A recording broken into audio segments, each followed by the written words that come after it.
What's going on, guys? My name is Cole Zarek. Thank you so much for stopping by the channel.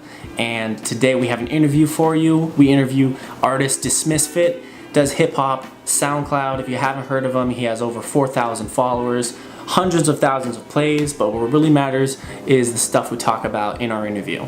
If you have heard of Dismissedfit, then welcome to the channel. Please subscribe, hit the like button if you do end up enjoying yourself, enjoying the video and our content. We make interviews, stuff like this all the time, and we'd love to have you. So in this video, we talk about a lot of different things. We talk about how to better market your music on SoundCloud. We chop it up about his EP, Silent Crowns. He talks to us about how he learned how to freestyle, and he actually freestyles at the end of this video, so stay tuned. Really awesome discussion with Dismissedfit. Really good interview. Hope you guys enjoy it. If you do, leave a like and subscribe, and I'm gonna stop talking and we'll get into the interview.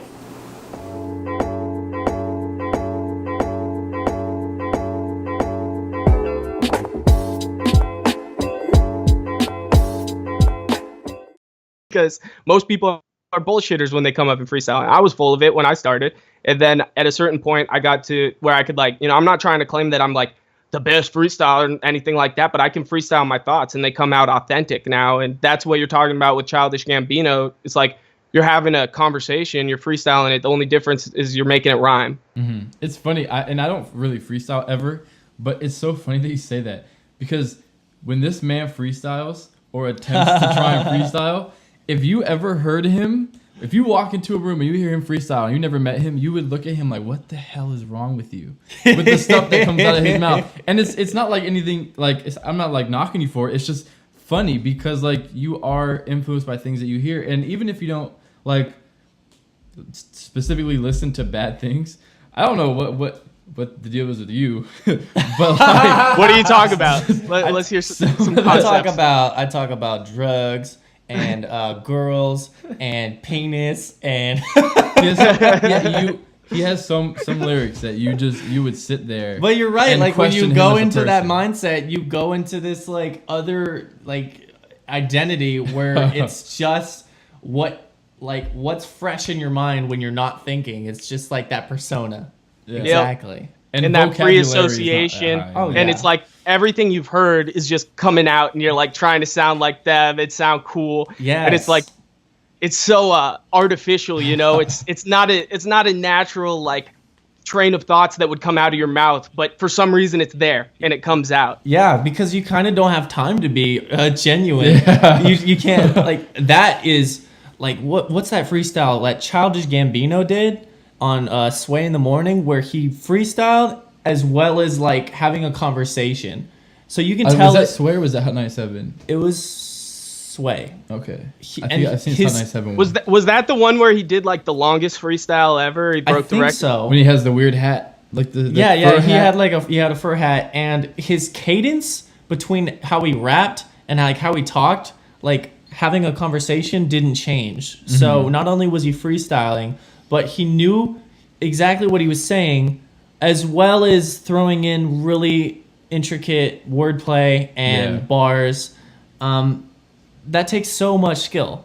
And I can't knock you either, because like I've been in a car and heard something and I start rapping to myself and I'm like, what the hell is wrong Exactly, with me? he'll do it too. Like, I'm like, what the heck's wrong with me? But we'll be rapping like when you get into that persona, it's just like we rap about guns and doing drugs, but that's exactly what like it's got to be so difficult to get past that and be able to like say something and not even listen to music that much that has that to do with many of these things. Like the music I listen to isn't necessarily focused on those topics, so it's weird to me that even though I don't hear it a lot, it's just somehow it's there. It's just a very interesting thing. It's subconscious, man. This is what we're getting at with the music and how it affects you when you're like high school and college, because this is exactly how it affects you. It's done something inside your mind where you associate these beats with this type of conversation, and that's how it comes out. So what you got to do is break down that wall. We called it the wall, the freestyle wall. And whenever me and my buddy would try to get people to freestyle with us, we'd just be like, come on, try it. You know, don't be worried what we're going to say. Just try it. See what comes out. And then you see what people are about. Like when you hear them freestyle, like you can't lie. If you're trying to like bullshit, we'll be like, all right, this guy's kind of a bullshitter. That's fine. Because most people are bullshitters when they come up and freestyle. I was full of it when I started. And then at a certain point, I got to where I could, like, you know, I'm not trying to claim that I'm like the best freestyler or anything like that, but I can freestyle my thoughts and they come out authentic now. And that's what you're talking about with Childish Gambino. It's like you're having a conversation, you're freestyling it. The only difference is you're making it rhyme. Mm-hmm. But yeah, it's just weird to think about because you don't really think about it. Like if I ever heard him freestyle and whatnot, like you don't really sit there and think like, I wonder why he says those things or why I say these things. And it is subconscious. It's very interesting that you don't really know what can impact your life until you see things from a subconscious level. Yeah, it's almost not an authentic version of yourself. Yeah. Well, it isn't. Like, was starting out at least. Mm-hmm. Totally.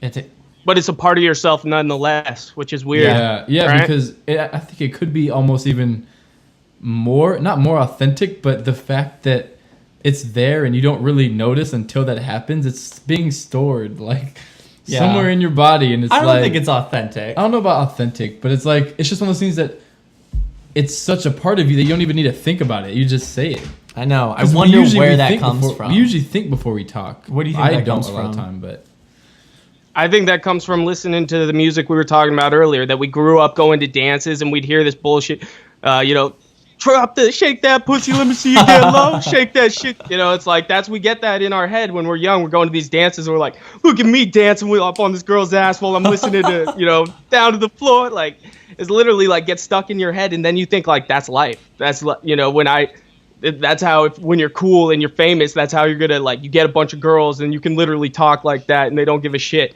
And at a certain point, I had to just call myself on my bullshit because I had a girlfriend in college that I didn't treat very well. And at a certain point, I had all my justifications in my head for why I didn't treat her well and why it was okay and why these things happened the way they did. And then at a certain point, I just sat down, looked at myself in the mirror, and I was like, I don't like this dude. This guy's a piece of shit. He's not treating this girl right. She deserves better. She ended up breaking up with me. And after that, I decided, I'm not going to be that guy anymore. And been working on that every day ever since. And now I'm in a healthy relationship, and I treat the girl right. And I haven't done any of that shit. I can talk about her in a freestyle. I can make a song and it's authentic and real. And, that means so much more to me than treating someone I'm not. But me and TJ were getting into this a little bit of the promotion aspect of SoundCloud, because it's one thing to have good music, and I was listening to TJ's buddy who's got bars, Mr. he's writing L. good, he's got good quality music and no plays on it. So there's all these little niches you can fit into SoundCloud to find a way to get your music really heard, and that's been the most frustrating part of it for me. Is I've been at it for 2 years now, and it's the music gets so much better, but you still need to find the right way to market it, So what strategies have you kind of implemented that you have found to be really successful? I just work with as many artists I can find, Samsa, Atlas. I worked with Godly. I don't know if you've listened to him, but all these guys who have bigger followings, and I would look at them and be like, okay, these guys are dope as fuck. They have a natural, organic audience, people who want to hear more music for them.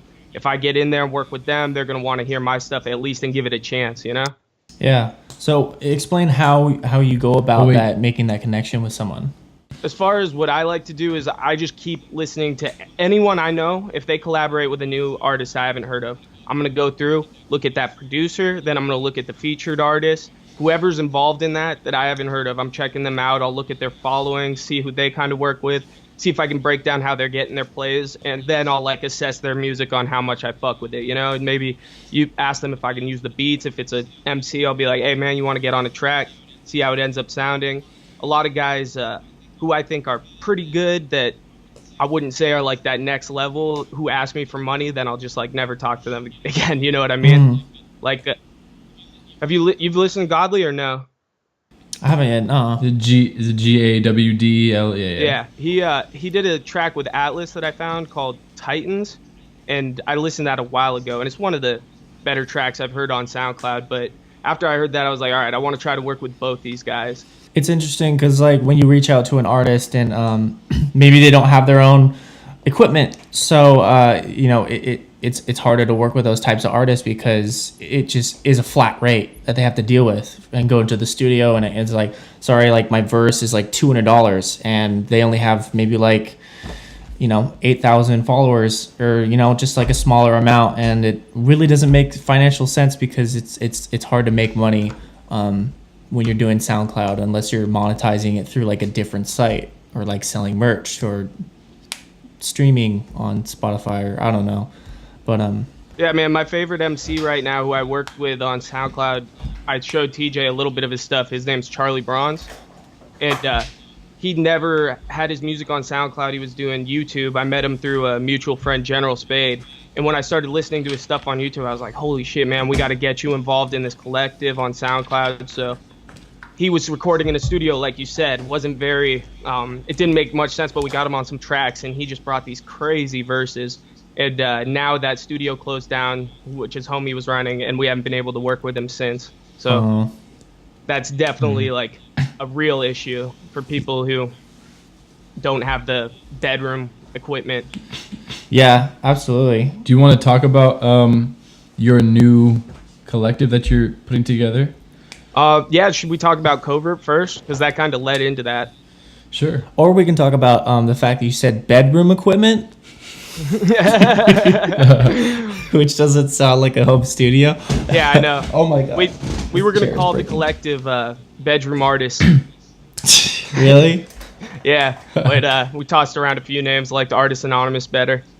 But Covert essentially was the first one I got into. I started working with these two guys, Chris Swami and Mezzo. Mezzo, I think, changed his name now. He's had a few different names. So Mezzo's in a group in Colorado, and I went out and actually we did like 4 tracks together, and I was like, dude, you're so talented. Like, let me come out there and hang out for a while. So I saved up some money, flew out to Colorado, and stayed in his garage. We made tracks for like 5 days straight. Wow.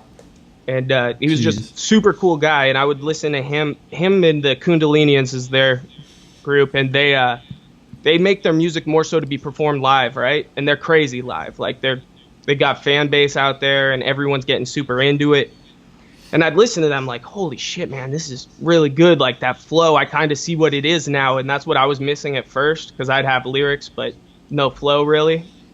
And so that's all I've been working on. But once I met those two guys, I was like, all right, I need to start meeting all these guys over SoundCloud. And Covert Progress is where they were all making music. So when I first got into that, this environment was so awesome, because you'd be like, oh, this is a new guy on the roster. I'm going to hit him up. Like, let's work together. Let's make a track. My first mixtape, Independence Day, I dropped like 2 years ago, was working with all these different guys.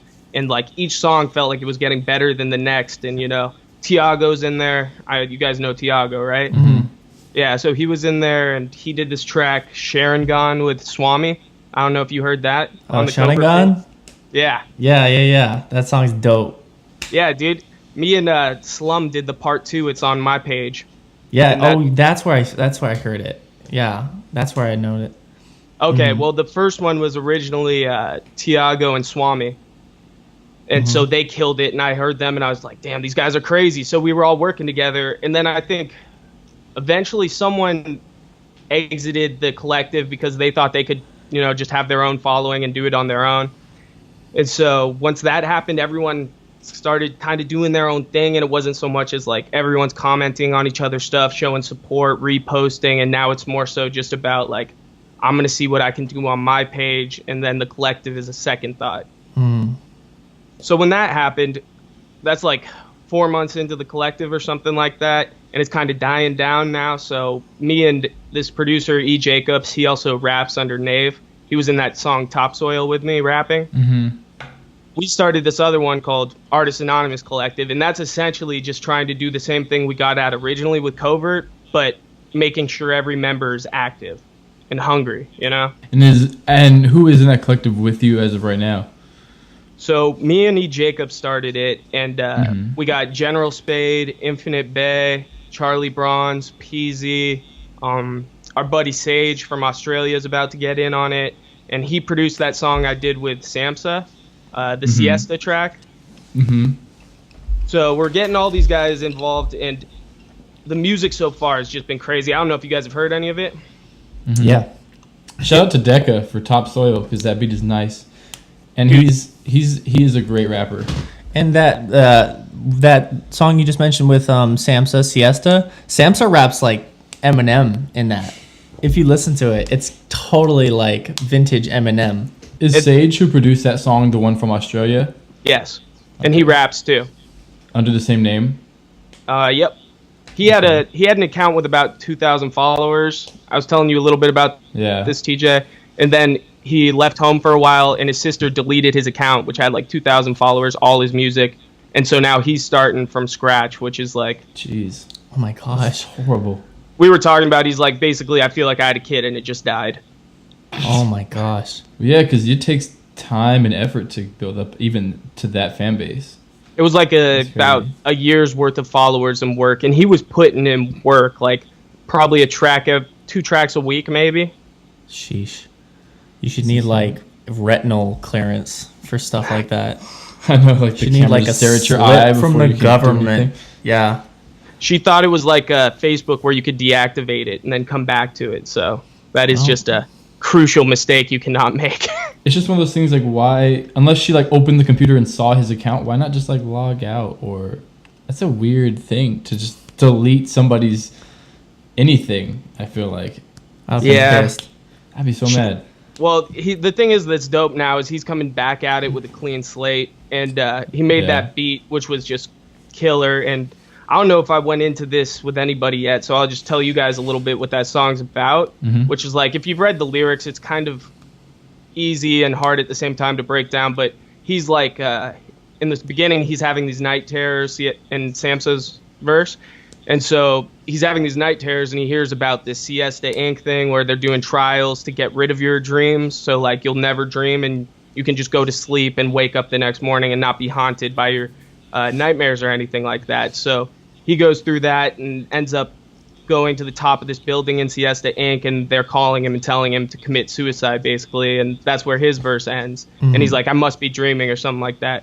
So then my verse is supposed to be coming from the perspective of someone who did those trials, and instead of like having their dreams gone, a part of him is just trapped in a dream now. So that's what the song's supposed to be about. And basically, I was just like, when Samsa did his verse, I just realized the difference between an artist like him and so many other people I've worked with is like, he's making this like more than just a rap. It's like, it's real artwork. You know what I mean? There's the underlying message. There's the surface message. It can hit you consciously or subconsciously, depending on how much thought you put into it and like breaking it down. But so I tried to listen to all his tracks like that now. He's a poet. He's like a real poet who his lyrics are outstanding compared to other people. Well, his stuff has concepts. Exactly. Yeah. That song is like Assassin's Creed meets whatever that Leonardo movie is in what is it? Shutter Island? No, the Inception. Inception. There we go. I don't know why that's what I thought of. That's funny. Yeah, dude. Yeah, just like that. Dismissedfit. Your style is gonna be free today. Dismissedfit. I gotta grab the microphone and I gotta readjust my chair. Hit the play button. You know what it is.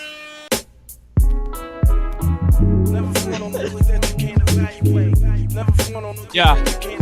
Coming through like a specialist. This motherfucker might sound like a perfectionist, cause I've been working for a while on mechanics. Now I'm sinking this ship, they might call it that Titanic. Yo, I feel gigantic, we ain't talking giants. Run this shit down, no fucking tyrants. Man, I built an alliance, call it Artist Anonymous. I got this fucking fuel now, I'm off on this rocket ship, and I'll be out of this space and interstellar. Yo, I'll take them in the back, it's old Yeller. Now they going down, man, Shogun classes, and I'm getting off my ass, man. I might be on some acid or just a little too blasted, maybe lifted. They said he got the lyrics and sometimes he sounded gifted. Yo, I can't resist to just give it a hit, and this is freestyle, so nothing that I ever writ came out this way. And yo, sometimes I blaze, and one day this shit might get as many plays this way, but it's not now or in the near future. For now, you just enjoy this shit right over your computer. Yo, I'll lay out lessons like he was the fucking tutor, but really, I'm just like a moot.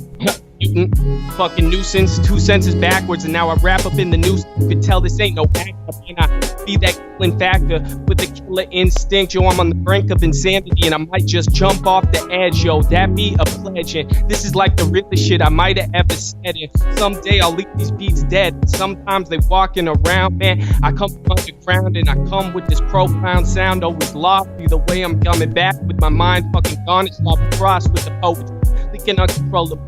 Yo, I don't give a fuck. These fools out there notice me.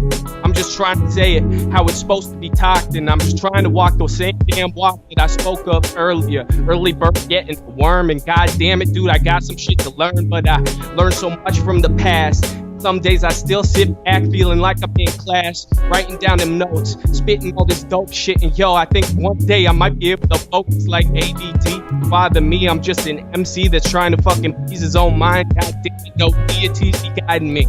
Not religious, I'm just a little bit superstitious. So I'm not believing in luck, it's all about that hard work. Motherfuckers, sit back and you could call it. I won't get the shit from me, except these lovely vibes. I got a dream, I'm living out the rain. Yeah, I'm another student, spitting this real shit show. Call it.